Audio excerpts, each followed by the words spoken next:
Bruce's fist snapped from his hip, no warning, just explosion. His students watched from the grass circle in his Oakland backyard. Spring sun warmed the wooden fence that bordered the training area. Bruce stood sideways, compact frame angled, demonstrating the punch that originated not from the shoulder but from rotation itself. "The power starts here," he said, tapping his hip. The gate creaked open. A man stepped through. Muscular, broad-shouldered, moving with the easy confidence of someone who'd been hit many times and remained standing. He wore a tight gray shirt that revealed arms sculpted by thousands of hours. His jaw was square. His eyes measured Bruce the way a butcher measures meat. He crossed his arms and watched. Bruce continued the demonstration. His lead hand extended, rear hand chambered low. Ted Wung scribbled notes. Jesse Glover nodded, recognizing the economy of motion. "Your hip punches are outdated." The voice cut through mid-technique. Every head turned. The stranger stepped closer, grass compressing under heavy boots. "Modern boxing evolved past that. You're teaching them telegraphed setups from, 20 years ago?" Bruce lowered his hands slowly. The air between them tightened like a drawn wire, and nobody moved to break it. Bruce turned slowly. His students watched the deliberate rotation of his shoulders, the measured pivot of his feet on the grass. No tension rode his frame. "Boxing evolved for boxing rules," Bruce said, voice even as still water. "What I teach evolved for no rules." The stranger's laugh erupted sharp and sudden, a bark that scattered birds from the wooden fence. "Physics doesn't care about philosophy, friend. Mass times acceleration. A proper cross generates more force than any hip rotation." The students froze. Ted Wung's pen hovered motionless above his notebook. Jesse Glover shifted his weight forward, jaw tight. Bruce tilted his head, studying the man's stance, the weight distribution of someone who'd spent years inside roped squares. "You want to test it under your rules, or mine?" The stranger's grin widened. "Your rules, no thanks. I'm a professional, let's keep it clean. Boxing rules." Few could understand the electric shift that moved through the backyard in that moment. Jesse walked to the equipment rack without being asked, his hands already reaching for the 16-ounce gloves hanging beside the striking bags. Leather creaked as he pulled them free. The stranger rolled his shoulders, still smiling. But what those gloves represented would change everything he thought he knew about fighting. Marcus peeled his shirt over his head. The afternoon sun carved shadows across his torso, muscles sculpted through 9 years of ring combat, each groove earned through repetition and impact.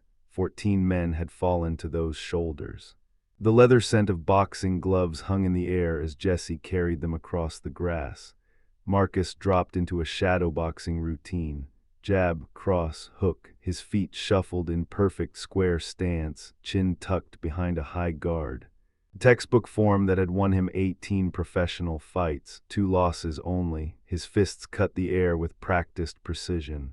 20 fights, a student whispered near the fence. Professional record, 14 knockouts, another added. Bruce stretched his shoulders, rolling them loose, no tension in his frame. He twisted at the waist, casual, unbothered. The contrast struck everyone watching. Marcus coiled and ready, Bruce preparing like a man about to take a walk.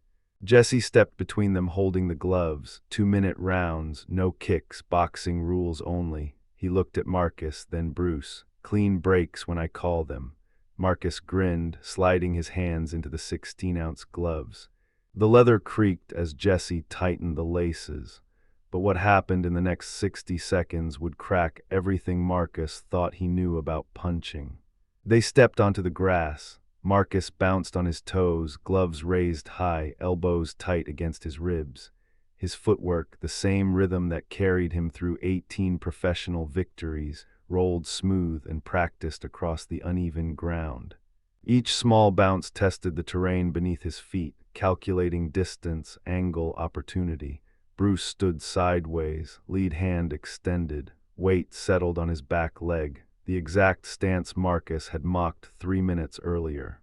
Jesse moved to the edge of the makeshift ring, his arm raised. Ted Wang and the other students shuffled closer, forming a tight circle around the two fighters. No one spoke. The afternoon breeze died. Somewhere beyond the wooden fence, a car door slammed, but here, silence. Marcus rolled his shoulders. The leather gloves creaked. Bruce didn't move. Imagine standing across from a man whose body language screamed vulnerability, sideways, seemingly off balance, one-dimensional. But his eyes tracked every micro-adjustment, every weight shift, every breath. Few professional fighters had ever felt that gaze before their first exchange. Jesse's hand hovered in the air. Marcus's jaw tightened. His rear foot pressed into the grass, coiling.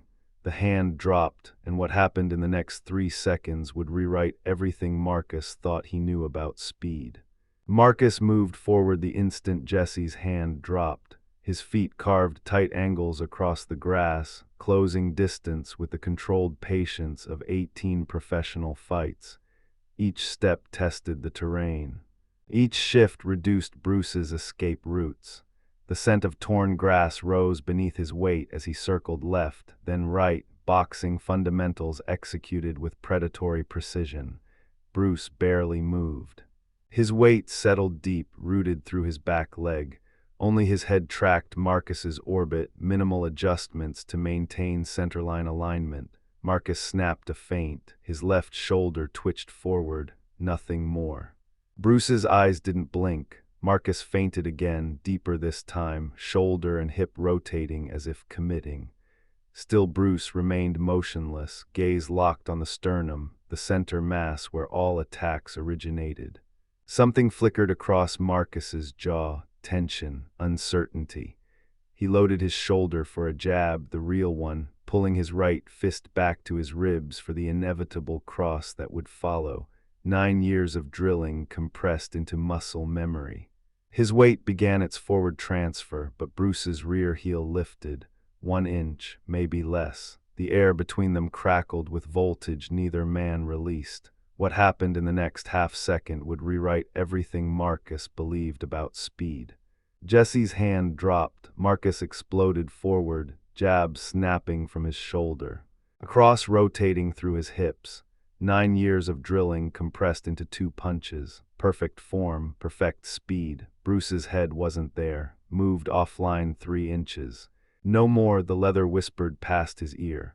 Marcus's gloves hit nothing but spring air. The sensation jarred through his knuckles. Wrong, empty, he reset. Feet finding their rhythm on the grass. Jab, jab, cross, hook. The 4-punch sequence his trainer burned into muscle memory through 10,000 repetitions. Combinations that dropped sparring partners. Technique that won him 14 knockouts. Every punch carved THROUGH Chinese letter. Empty space where a head should be. Bruce's torso swayed. Minimal. Rooted at the hips, his eyes tracked Marcus's centerline without blinking. Marcus's breathing quickened, not from exertion, from the wrongness of it.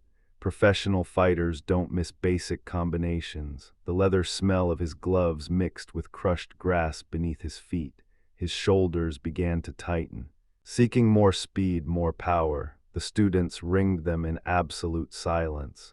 Imagine landing 18 professional victories, only to discover your punches couldn't find a man standing directly in front of you. Few could understand what Marcus felt in that moment, when certainty began cracking like thin ice underfoot. But what happened when frustration finally pushed him past precision would test everything he thought he knew about power. Marcus abandoned technique. His right hand dropped low, coiling behind his hip, gathering every ounce of weight and torque his body possessed. The overhand right. 14 men had felt this punch. 12 never finished the round. His legs drove upward, shoulder rotating, fist arcing down like a hammer seeking an anvil. Everything he owned poured into that trajectory. Bruce moved forward, not back, not sideways. Forward directly into the incoming arc, closing distance so fast Marcus's brain couldn't adjust. The glove whistled over Bruce's shoulder, power dissipating into empty space where a head should have been. Simultaneously, a sharp crack, knuckles meeting flesh, and Marcus's world tilted. His own momentum carried him forward into a punch that seemed to materialize from nowhere, snapping his skull backward with surgical precision. His left foot slipped on grass. Balance gone, Marcus stumbled, textbook stance collapsing into awkward survival. The taste of copper flooded his tongue. Warm liquid traced his upper lip, and when he touched his mouth with the glove, red smeared across white leather. Blood, his blood, 9 years in the ring, 18 victories. But no opponent had ever walked into his power punch and hit him through it, like the punch itself was a door Bruce simply opened and stepped through. What else could pass through doors Marcus thought were walls? Desperation tasted like copper and sweat. Marcus surged forward, driving Bruce toward the wooden fence, cutting angles the way his trainer taught him. Pin him, overwhelm him. The fence pressed against Bruce's shoulders. Marcus unleashed everything, jab cross hook cross, a combination that flattened Tommy Sanchez in round 3. Power built from his legs, channeled through hips, exploded through fists, but Bruce's hands moved. Wrong, not blocking, trapping. Redirecting, his palms intercepted Marcus's wrists mid-flight, sticky and precise, guiding punches past their targets by millimeters. Marcus threw 8 punches in 4 seconds. None landed flush. The gloves grazed fabric, struck air, kissed shoulders without impact. His lungs screamed. He pulled back half an inch to breathe. Bruce exploded. 3 punches erupted from the hip. No shoulder telegraph, no weight shift warning, just impact. The first snapped Marcus's head left. The second drove into his solar plexus.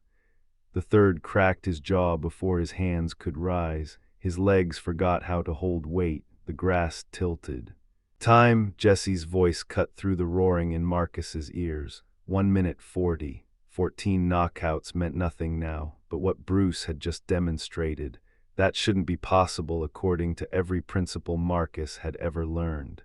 Marcus yanked the gloves off. Blood dripped from his nose onto the grass, each drop a small surrender. His lungs burned, his pride burned worse. How did you hit me from the hip faster than from the shoulder? Bruce peeled off his own gloves, breathing steady.